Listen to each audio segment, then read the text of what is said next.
Shalom, puji Tuhan kita bisa jumpa di dalam ibadah online ini. Saya mau salam dulu kepada semua jemaat IFJF Manado. Terima kasih buat Pastor Abraham dan Pastor Marta Yuwono yang sudah memberikan kepada saya kesempatan untuk bisa melayani bersama-sama di ibadah Super Sunday ini. Walaupun kita dipisahkan oleh jarak dan tempat, tapi saya percaya roh Tuhan mempersatukan kita. Nah saudara, kalau dengan Pastor Abraham dan keluarga kami sudah mengenal cukup lama, 30 tahun ya. Dan sejak dari Padang, di Pekanbaru, bahkan ketika beliau melayani ini ke Manado, kami di Duri, kami merasakan bahwa berkat Tuhan luar biasa ya. Tuhan menolong kita sama-sama bertumbuh. Dan puji Tuhan ya, usianya juga IFJF Manado dengan IFJF Duri hampir sama, 24 tahun. Nah saudaraku, sebelum saya membawakan firman Tuhan, saya ingin memperkenalkan diri saya dulu. Saya Pastor Herdi Huta Barat, menggembalakan di IFJF Duri dan ada 5 satelit kami di Duri Riau ini. Nah saudaraku, saya ingin memperkenalkan kami dikaruniakan Tuhan. Saya dengan Ibu Reni, istri saya dikaruniakan Tuhan 3 orang putri. Yang pertama namanya Natasha, sudah menikah, dan kami dikaruniakan Tuhan 2 orang cucu, ya pria dan wanita. Dan kemudian yang kedua namanya Yolanda. Dan putri yang ketiga namanya Esther Stefani. Puji Tuhan, mari kita masuk dalam firman Tuhan hari ini. Saya bagi firman Tuhan dengan tema yaitu jangan berhenti menabur. Ya, bahkan ketika musim pandemik. Saya mengajak kita membuka Alkitab kita dari Mazmur 126 ayat 5 dan 6. Mazmur 126 ayat 5 dan 6 saya bacakan. Orang-orang yang menabur dengan mencucurkan air mata akan menuai dengan bersorak-sorai. Orang yang berjalan maju dengan menangis sambil menabur benih, pasti pulang dengan sorak-sorai sambil membawa berkas-berkasnya. Saudara, kalau kita perhatikan baik-baik, dikatakan sini orang-orang yang menabur, ya ada, saya bikin 3 fase saudaraku ya. Pertama menabur, kemudian nanti akan menuai, ya. Tapi di tengah-tengahnya ada namanya proses. Ya, proses menantikan kapan kita menerima hasil tuaian. Dalam hal ini dikatakan di ayat 5 tadi, menabur, mencucurkan air mata, menuai. Nah, di dalam ayat ke-6 juga dikatakan orang yang berjalan maju dengan menangis sambil menabur benih. Ada menabur, kemudian dikatakan pulang dengan sorak-sorai sambil membawa berkasnya, arti menuai. Tapi ada dikatakan menangis ya, berjalan maju, mungkin terseok-seok, mungkin merangkak sambil menangis. Jadi ada 3 fase saudaraku. Nah hari ini kita akan belajar ya, bagaimana kita sebagai anak Tuhan dipanggil untuk menabur. Salah satu visi kita adalah House of Giving. Ya kita saudaraku, orang-orang percaya dipanggil Tuhan untuk memiliki spirit generosity, yaitu untuk murah hati, memberi sama dengan Allah kita, Allah Bapa yang memberikan berkat, memberikan matahari, memberikan semua kepada semua orang, baik yang jahat maupun yang baik. Allah memberi. Yesus Kristus memberikan nyawanya, memberikan kehidupannya, memberikan darahnya. Roh Kudus juga memberi penghiburan, memberi kekuatan. Jadi saudaraku, Allah kita adalah Allah yang memberi. Jadi seharusnya kita anak-anak Tuhan, orang-orang percaya adalah sama seperti Bapa kita, yaitu mempunyai spirit memberi. Nah saudaraku, pertanyaannya, apakah di tengah-tengah musim pandemik COVID-19 ini, tema seperti ini masih relevan? Apakah kita bisa memberi?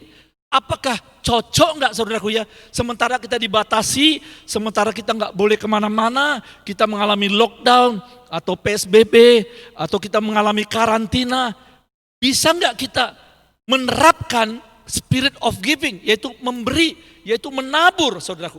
Nah, saya percaya kita akan belajar bersama-sama dari firman Tuhan hari ini saudaraku. Nah saya akan bagi 3 hal saudaraku ya. Dalam hidup ini sebenarnya ada 3 hal di mana kita bisa menabur. Saya percaya setiap kita bisa menabur 3 hal ini saudaraku. Yang pertama adalah menabur benih firman Tuhan. Saudara, firman Tuhan adalah benih yang bisa ditabur ya di dalam hati setiap manusia. Firman ini seperti benih yang akan bertumbuh. Firman ini ditabur kepada orang-orang yang belum pernah mendengarkan Injil. Bagikanlah firman kepada keluarga saudara, bagikanlah firman kepada teman, bagikanlah firman kepada jemaat. Mungkin pada saat ini mereka sedang mengalami down spiritnya, mereka mengalami kekecewaan. Jadi saudaraku, mereka perlu penghiburan dari firman Tuhan. Saudaraku, mari kita sadari bahwa di tengah-tengah pandemik COVID-19 ini, Allah memanggil saudara dan saya untuk menabur, saudaraku. Saya percaya pelayanan kita saat ini, saudara juga adalah hasil apa yang ditabur masa lalu. Tahun-tahun sebelumnya ada orang yang menabur sesuatu, menabur firman. Sehingga saudara dan saya bisa menerima tuaian, bisa menerima hasilnya, bisa menerima berkatnya hari ini. Karena ada orang yang menabur di masa lalu. Nah saudaraku, kita perlu menabur firman ini siang dan malam. Ketika ada waktu maupun buruk ataupun tidak buruk, kita perlu menabur firman ini saudaraku, karena firman ini membawa keselamatan, firman ini membawa kesembuhan. Saya percaya firman ini akan membawa pemulihan, firman ini akan membawa kekuatan bagi setiap orang yang menerimanya. Ini yang pertama saudaraku ya. Jadi saudaraku, kita perlu membagikan firman ini di dalam kehidupan kita. Yang kedua, di dalam musim pandemi COVID ini, apalagi yang bisa kita tabur saudaraku? Yaitu kita menabur namanya doa dan air mata. Saudara, tanpa kita sadari, ketika kita berdoa, ketika kita menjerit sama Tuhan, ketika kita berseru kepada Tuhan, ketika kita mungkin dengan air mata berseru, menangis saudaraku ya, itu sebenarnya menabur sesuatu yang diperhitungkan oleh Tuhan.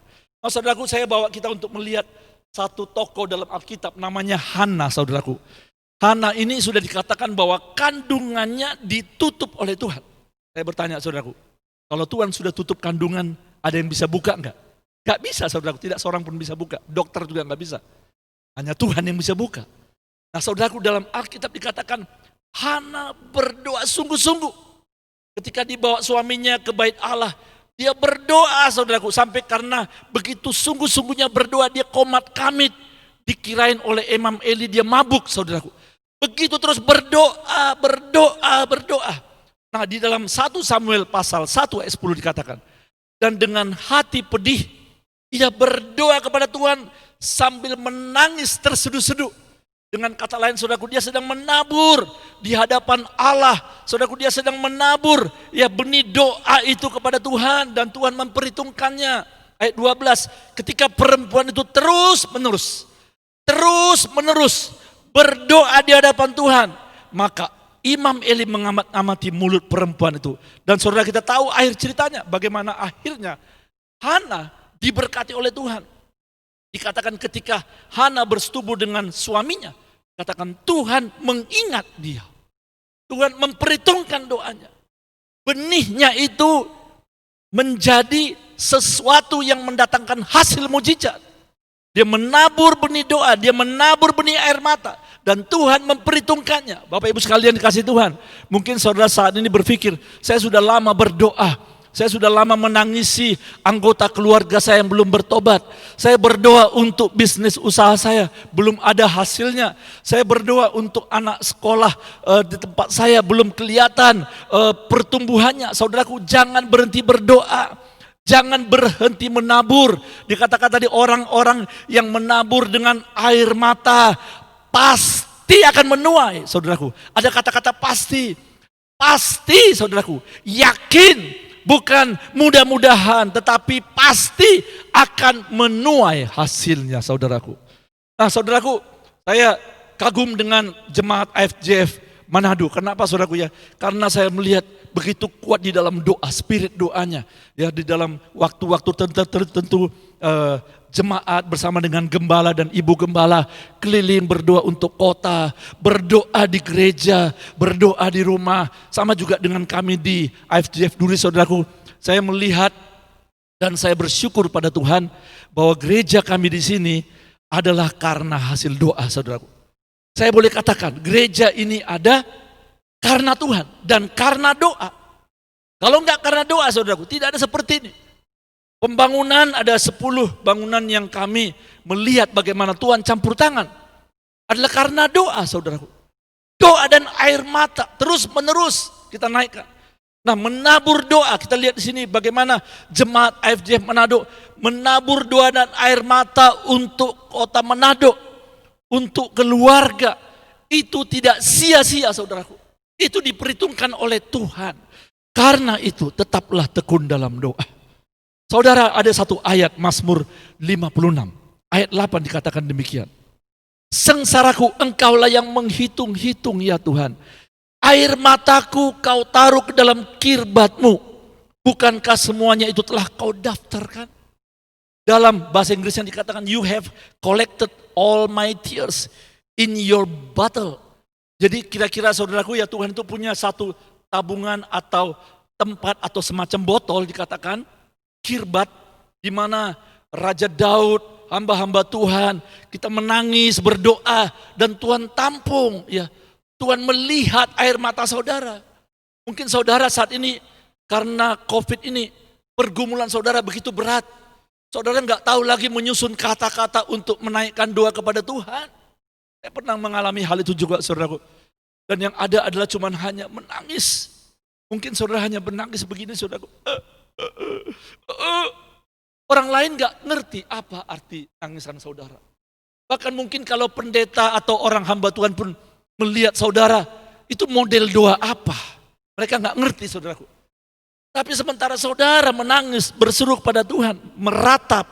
Sebenarnya Tuhan tahu isi hati saudara. Dan dia tampung, saudaraku.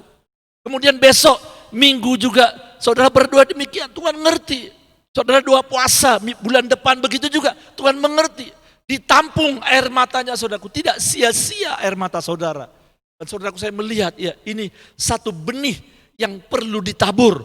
Orang percaya harus mengerti dan menyadari ada kuasa di dalam doa, yaitu ketika kita menabur doa, menabur air mata. Yang ketiga, saudaraku, dalam musim pandemik ini, apalagi yang bisa kita tabur, yaitu namanya menabur benih kebaikan. Ya, house of giving itu tidak cukup hanya diimani, tidak cukup hanya dimengerti atau diketahui, tapi harus dipraktekkan, saudaraku. Yaitu kita menabur benih-benih kebaikan. Dalam Galatia pasal 6 ayat 9, ayat yang sangat terkenal dikatakan demikian, saudaraku. Janganlah kita jemu-jemu berbuat baik. Janganlah saudara dan saya jemu-jemu berbuat baik. Janganlah saudara dan saya bosan berbuat baik. Janganlah saudara dan saya berhenti berbuat baik. Janganlah saudara dan saya parkir berbuat baik. Jangan, saudaraku. Tetapi dikatakan terus, ya, karena apabila sudah datang waktunya, kita akan menuai. Artinya, saudaraku, ketika saudara menabur benih kebaikan, belum tentu langsung kelihatan hasilnya. Bahkan mungkin minggu depan gak kelihatan hasilnya. Mungkin setahun belum kelihatan hasilnya, saudaraku. Tapi dikatakan sini, kita terus menabur. Sebab apabila sudah datang waktunya, kita akan menuai jika kita tidak menjadi lemah. Wow, saudaraku, saya senang sekali dengan ayat-ayat ini. Ini mendorong saya supaya jangan berhenti menabur, saudaraku, ya. Jangan berhenti berbuat baik, jangan berhenti menolong orang lain, ya. Kalau saya katakan menabur bukan berarti selalu bentuknya uang, saudaraku, ya. Tetapi banyak hal yang bisa kita lakukan. Ketika kita melihat orang susah, kita doakan. Ketika melihat orang yang lagi patah semangat, kita nasihati, kita tepuk punggungnya, kita doakan sungguh-sungguh. Dan kalau kita punya sesuatu, kita bisa bagikan. Kita bagikan berkat buat dia. Saudaraku, beberapa kali saya, mungkin hal kecil, saudaraku, ya.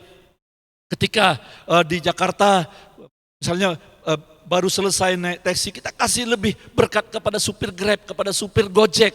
Saudara, mungkin ibu-ibu yang belanja, mungkin dalam musim pandemi ini mereka sudah berjuang, setiap Rp1.000 itu sangat berharga, kasih bonusnya, saudaraku. Itu juga namanya menabur, ya. Menabur itu bisa setiap hari, menabur itu bisa kapan saja, di mana saja. Menabur itu bisa kepada semua orang yang membutuhkannya, saudaraku. Nah, tetapi kita harus menyadari, saudaraku, ya, ternyata saya sudah katakan tadi di dalam awal renungan ini bahwa ada 3 proses, yaitu menabur, nanti kita akan menuai, tapi di tengah-tengahnya ada namanya menantikan hasilnya, ada namanya menunggu prosesnya. Nah, disitulah, saudaraku, kita mengalami namanya tantangan, ya. Tantangan apa saja, saudaraku? Yaitu kita bisa bosan menunggu. Ya, saya ketemu dengan banyak orang yang ketika awal-awal pertama semangat memberitakan firman, saudaraku. Semangat mendoakan anggota keluarganya. Tapi setelah 3 bulan, 4 bulan, dia kasih firman, dia doakan, bukannya makin baik, saudaraku. Malah makin tidak baik. Bukannya bertobat, malah makin jahat, saudaraku. Nah, ini ujian, ini proses. Nah, saat itu orang itu sudah mulai patah semangatnya. Sudah mulai tidak mau lagi. Dia pikir, percumalah. Aku sudah capek-capek berdoa. Sudah lama aku berkorban untuk dia, nggak ada hasilnya. Percuma dia dengar khotbah. Percuma aku bawa dia ke sekolah minggu. Percuma dia aku bawa ke gereja. Firman Tuhan tidak berbuah. Bukan itu, saudaraku. Kita nggak bisa melihat hasilnya di alam roh. Kita belum tahu waktunya Tuhan. Sebab waktu Tuhan adalah indah. Ya, semuanya indah pada waktu Tuhan, saudaraku. Nah, bagian saudara dan saya adalah menabur, katakan sama-sama menabur. Ya, saudara menabur dan menunggu dengan sabar, saudaraku ya. Tidak langsung hasilnya kita lihat, tapi kita harus menanti dengan sabar. Ada saatnya kadang-kadang kita merasa jenuh. Ada saatnya kadang-kadang kita merasa kondisinya makin parah. Atau mungkin kita kurang didukung, saudaraku ya. Ada banyak orang yang dia merasa sendirian. Dia merasa tidak ada yang membantu mendukung, dia patah semangat dalam pelayanan, patah semangat dalam bisnis usahanya, karena dia merasa tidak didukung. Saudaraku, kita perlu tetap tekun di dalam menabur, saudaraku. Ada saatnya kita merasa tidak dihargai. Nah, berapa banyak orang yang kecewa, saudaraku ya. Karena apa? Karena dia melayani sungguh-sungguh, tapi tidak ada yang menghargai dia. Nah, saudaraku lihat ya, ketika menabur, jangan patah semangat, jangan kendor. Jangan bosan, jangan merasa lemah, saudaraku ya. Jangan letih. Kita harus punya endurance, kita harus punya ketahanan, kita harus punya daya juang, jangan kehabisan tenaga. Bahkan kadang-kadang, saudaraku ya, kita dikehendaki Tuhan untuk menabur dalam kekurangan. Justru disitulah iman kita diuji, saudaraku. Apakah kita taat sama Tuhan? Ketika kita dalam kelebihan, mudah untuk menabur. Tetapi dalam kesusahan, dalam kekurangan, kita diuji, saudaraku. Apakah kita masih mau menabur? Saat-saat seperti sekarang mungkin ada orang berpikir ya Tuhan ngertilah. Pada saat sekarang bagaimana ya? Uang sekolah juga susah. Ya, saya juga perlu diperhatikan, perlu bantuan. Bagaimana mungkin saya menabur? No, saudaraku, kita perlu menabur. Ya, justru kadang-kadang ketika masa yang sulit ini, Tuhan bekerja dengan luar biasa dengan benih yang kita tabur. Nah, saudaraku, dalam slide ini saya tunjukkan bagaimana IFJF Manado jemaatnya menabur, saudaraku, luar biasa. Saya mengikuti Facebook, IG, dan juga informasi dari IFJF Manado. Saya melihat, saudaraku, kegerakan Tuhan luar biasa dalam menabur di sana. Ya, hamba-hamba Tuhan tidak hanya Bapak Gembala dan Ibu Gembala, tapi juga full timernya, pelayan-pelayan Tuhan lain menabur. Bahkan ada siaran radio, siaran TV di Manado, menabur firman, menabur benih-benih firman. Nah, saudaraku, tidak hanya menabur benih firman, menabur air mata dan doa. Dengan tekun berdoa, dengan air mata berjalan keliling di kota Manado, berjalan keliling untuk mengucapkan kata-kata profetik. Itu saudara sedang menabur, saudaraku ya. Menabur di alam roh untuk kota Manado dan sekitarnya. Kemudian saya juga mengikuti, saudaraku, bagaimana dengan kerjasama dengan Bapak Gembala, dengan Ibu, dan juga para donatur menghimpun berkat-berkat sembako dalam jumlah yang luar biasa, saudaraku. Ya, Bapak Ibu jemaat IFJF Manado sudah menabur dengan indah, menabur benih, dan ini perlu diteruskan, saudaraku. Percayalah bahwa benih ini tidak sia-sia. Nah, mungkin ketika saudara mengadakan doa, kemudian ketika saudara mengadakan siaran online, saudaraku, demikian kami juga mengalami di sini. Ada beberapa orang yang sudah mulai datang meminta didoakan. Ada beberapa orang yang menghubungi kami, menghubungi para full timer untuk minta dilayani, saudaraku. Ini artinya kita siap-siap untuk mengalami tuaian. Selesai nanti pandemi ini, saudaraku, saya percaya tuaian besar Tuhan sedang siapkan. Baik di jemaat kami di sini maupun di jemaat IFJF Manado, saudaraku ya. Karena apa? Karena kita terus menabur. Firman Tuhan tadi berkata, barang siapa yang menabur dengan berjalan maju dengan air mata, pasti suatu saat akan menuai dengan sorak-sorai. Nah saudaraku, pertanyaannya, apakah saudara masih semangat menabur? Apakah saudara masih terus menabur sampai sekarang? Saya mau bagi kesaksian saudaraku ya. Mungkin saudara pernah mendengar seorang hamba Tuhan ya. Dia tokoh iman yang luar biasa. Namanya Ludwig Nommensen dari Jerman saudaraku. Kalau di IFJF Manado ada orang Batak, saya mau salam dulu dengan Horas saudara ya. Pastilah orang Batak sudah kenal dengan nama ini. Yaitu Ludwig Nommensen. Nah saudaraku, saya mau ceritakan sedikit tentang hamba Tuhan ini. Kenapa saudara? Karena berkaitan dengan firman Tuhan hari ini. Yaitu menabur. Umur sekitar 27 tahun. Tahun 1861. Nommensen waktu itu dia punya panggilan. Ya karena dia mengalami kecelakaan, ditabrak oleh kereta kuda. Dan kakinya patah. Kemudian di tengah-tengah sakit yang begitu berat. Dia berjanji sama Tuhan. Tuhan, kalau engkau sembuhkan aku akan bersedia untuk menjadi hambamu di tempat yang paling terpencil di dunia ini. Saudaraku, Tuhan dengar janji imannya saudaraku. Dan dia sembuh. Mujizat terjadi, dia sembuh. Kemudian setelah dia sekolah teologi 4 tahun, orang tuanya, papanya udah meninggal, mamanya mengizinkan dia untuk berangkat ke Sumatera saudaraku. Saudara lihat, saya mau bagikan dari kesaksian Nommensen ini bagaimana dia menabur seumur hidupnya. 142 hari naik kapal saudaraku, bayangkan. Dari Amsterdam sampai ke Sumatera, waktu itu dia mendarat di Padang saudaraku. 142 hari di dalam kapal, itu satu pengorbanan saudaraku. Belum lagi diancam oleh misalnya bahaya gelombang di laut. Kemudian 1862 sampai 1864 dia mendarat di Selindung. Di Said Nihuta. Di situ saudaraku dia banyak menyesuaikan diri dengan orang-orang Batak, mulai mengerti bahasa Batak, kemudian dia membangun rumahnya di situ saudaraku ya dengan sederhana sekali. Kemudian 1864 sebenarnya bukan hanya Nommensen hamba Tuhan yang diutus ke tanah Batak. Saudaraku, sebelumnya ada beberapa hamba Tuhan, tapi yang paling membawa dampak adalah sebenarnya Nommensen. Nah pada waktu itu ada namanya pendeta Munson dan pendeta Liman dari gereja baptis misionaris dari Amerika. Mereka datang saudaraku, singkat cerita selama beberapa tahun mereka dibunuh orang Batak saudaraku dengan sangat kejam. Jadi saudaraku, darahnya itu menjadi martir. Itulah yang menjadi benih gereja saudaraku.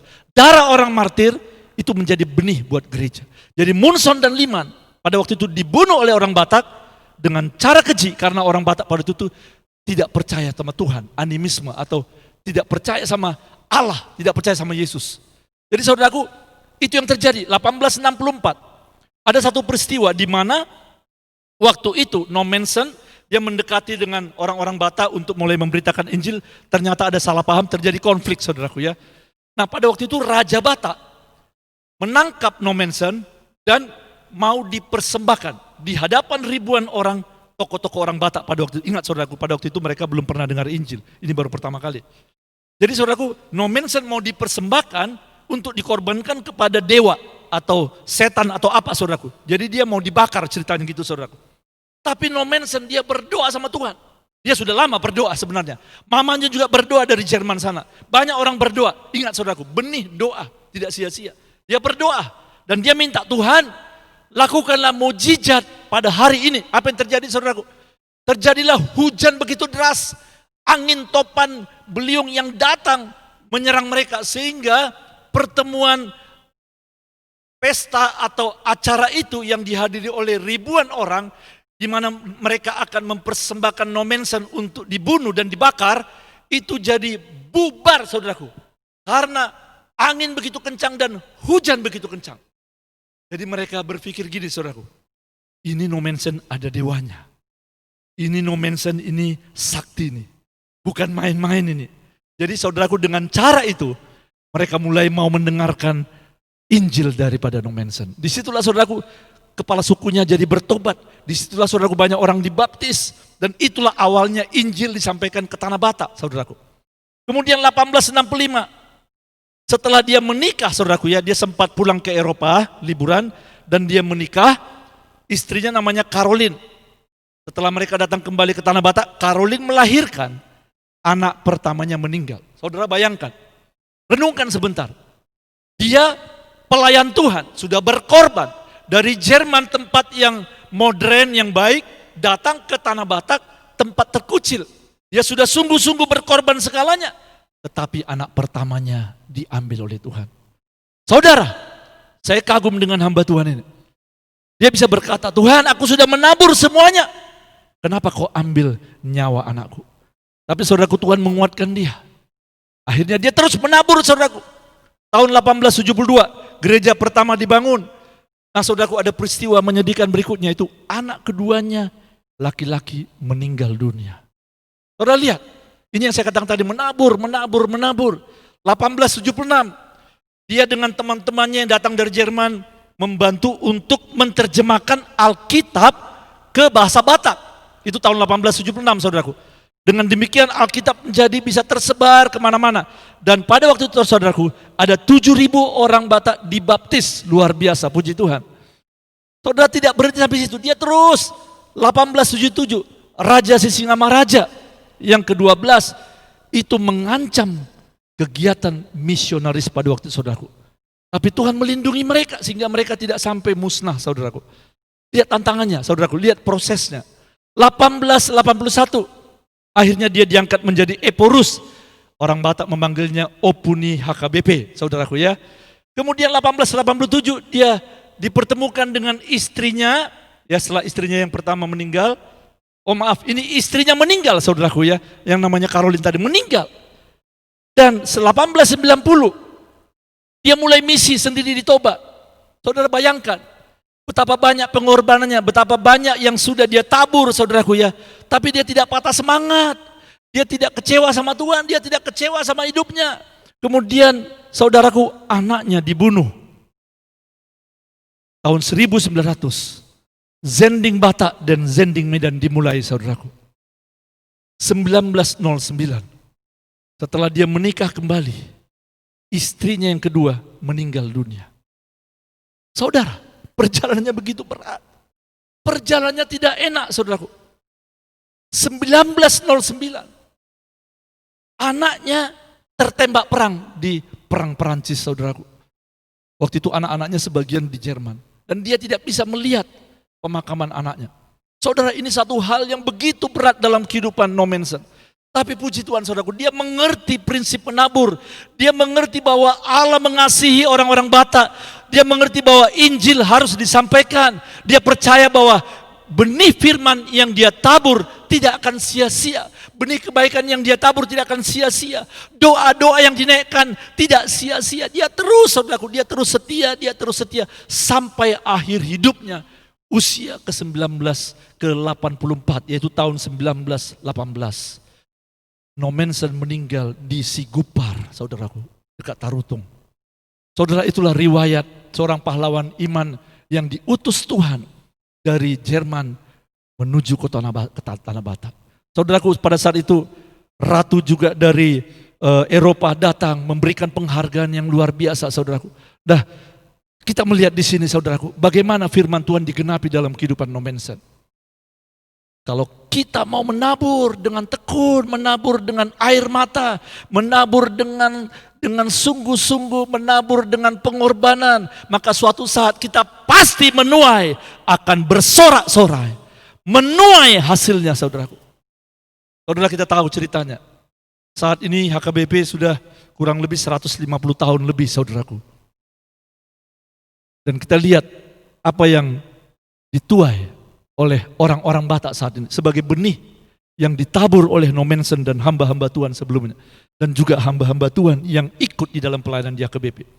Saat ini jemaat HKBP di seluruh Indonesia ada 6,5 juta orang, saudaraku, yaitu di Indonesia dan di luar negeri juga ada, di Eropa, di Amerika, dan terdiri dari 31 distrik di seluruh Indonesia. sudah melahirkan ribuan pendeta, saudaraku. Ribuan hamba Tuhan. Dan juga ribuan gereja. Kalau saudara yang belum pernah ke Sumatera Utara, nanti saudara lihat. Apalagi ke Danau Toba, itu gedung-gedung gereja itu indah sekali, saudaraku ya. Seperti di Eropa, itulah typical atau ciri khasnya gereja-gereja HKBP. Indah sekali. Gedungnya seperti yang saudara lihat, ini gereja HKBP yang ada di Jalan Jenderal Sudirman. Termasuk gereja HKBP yang paling tua di sana. Nah saudaraku, firman Tuhan digenapi. Mazmur 126 ayat 6, orang yang berjalan maju dengan menangis sambil menabur benih, pasti pulang dengan sorak-sorai sambil membawa berkas-berkasnya. Saudara yang dikasihi Tuhan, sebagai penutup, saya mau mengajak kita untuk merenungkan secara pribadi. Tadi sudah kita dengarkan bagaimana IFJF Manado menabur firman setiap hari, di setiap kondisi apapun, menabur doa dan air mata, menabur benih kebaikan, menabur untuk menolong orang-orang yang membutuhkan. Sekarang pertanyaan saudaraku untuk pribadi. Mari kita renungkan. Yang pertama, apakah minggu yang lalu saya masih menabur? Saudara bisa renungkan diri saudara sendiri. Kalau di IFJF Manado mungkin ada 400 orang dalam ibadah atau 500 orang. Kalau setiap orang bisa merenungkan hal ini dan menerapkannya, kita akan melihat sesuatu terobosan yang luar biasa terjadi, saudara.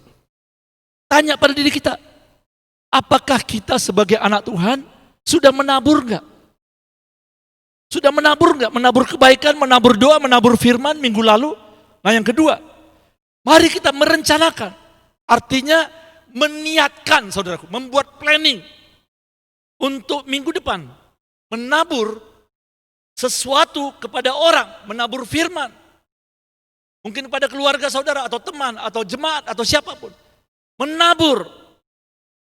Bisa melalui WA atau telepon. Yang kedua, mendoakan minimum 1 orang minggu depan. Mulai sekarang, coba catat saudaraku, siapa yang mau saudara doakan. Ya, saya merasa dan mengerti bahwa kita punya doa pribadi. Ya, saudara bilang, ya pastor, saya punya banyak pergumulan. Betul saudaraku, saya mengerti dalam situasi pandemik ini semua kita punya masalah. Ya, masalah utang, masalah penyakit, masalah rumah tangga, semua kita punya masalah. Tapi kita belajar saudaraku ya, jangan kita hanya mikirkan diri kita, tapi ketika kita mulai memikirkan orang lain, mendoakan orang lain, saya percaya Tuhan akan memberkati saudara dengan luar biasa. Saya melihat saudaraku, ketika saya melangkah untuk menolong orang lain, memperhatikan orang lain, menabur kepada orang lain, justru Tuhan menyelesaikan masalah saya, saudaraku. Itu rahasianya, saudaraku. Katakan berbahagialah orang yang murah hatinya, karena mereka akan beroleh kemurahan. Matius pasal 5 ayat 7. Dalam Kisah Rasul dikatakan terlebih berkat orang yang memberi daripada menerima. Tanyakan saudaraku, siapa yang saudara rencanakan untuk saudara tabur kebaikan minimum untuk 1 orang. Saya percaya saudaraku, ketika kita nanti menerapkan ini minggu ini, kita terapkan minggu depan, sesuatu yang luar biasa akan terjadi. Sebab firman Allah tadi berkata, barang siapa yang menabur dengan air mata, dengan mencucurkan air mata, dengan berjalan maju sambil terseok-seok, sambil menangis, mereka pasti akan bersorak-sorai, meraup, mengambil hasil tuaiannya yang besar. Saudaraku, apakah saudara rindu supaya IFJF Manado mengalami tuaian yang besar selesai dengan pandemik ini? Kuncinya apa saudaraku? Jangan berhenti menabur. Teruskan menabur. Jangan letih menabur. Jangan capek menabur saudaraku. Karena firman Tuhan tadi bilang, apabila kamu tidak menjadi letih, kamu akan menuai hasilnya. Saudara, kadang-kadang mungkin ketika kita menabur, mungkin bukan kita yang menuai. Barangkali mungkin anak atau cucu kita. Tapi prinsipnya saudaraku, tetaplah menabur. Ada amin saudaraku? Tetaplah menabur. Jangan berhenti menabur. Jangan berhenti menabur firman. Jangan berhenti menabur doa dan air mata. Jangan berhenti menabur kebaikan. Karena Tuhan melihat ketekunan Anda dan saya. Dan kita pasti akan menuai hasilnya. Amin. Mari kita berdoa. Bapa di surga, terima kasih Tuhan atas kebenaran firman-Mu yang kami boleh sama-sama renungkan hari ini. Kami percaya Tuhan, ketika kami mentaati firman Allah, dan ketika kami mau menabur ya Tuhan, apa yang kami punya, kami mau tabur untuk memberkati orang lain, menguatkan orang lain, menolong orang lain, mendoakan orang lain, bahkan memberkati orang lain dengan apa yang ada pada kami Tuhan. Firman berkata Tuhan akan memberkatinya dengan tuaian.